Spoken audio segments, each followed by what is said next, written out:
মায়েরাগুলো কত সুন্দর, এই মায়েরাগুলোর মতন হইতে পারতাম, সুন্দর বসে থাকতাম, কোনো আলা নাই, জ্বালা নাই, টেনশন নাই, প্রেশানি নাই, চিন্তা নাই। কি সুন্দর মাটিতে বসে রয়েছে, বড় হইতেছে, আর মানুষে নিয়ে নিয়ে রান্না করে খাইতেছে। এগুলোর সুন্দর জীবন।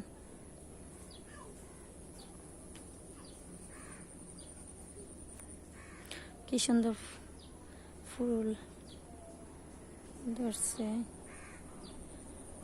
যে যে নিবেন, খাবেন, পছন্দ করেন, তারা চলে আসেন।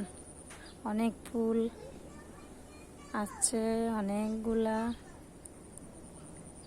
চিচিন্দা, রেহা, মায়রা। কেজি 10 টাকা, কেজি 10 টাকা, কেজি 10 টাকা, কেজি 10 টাকা।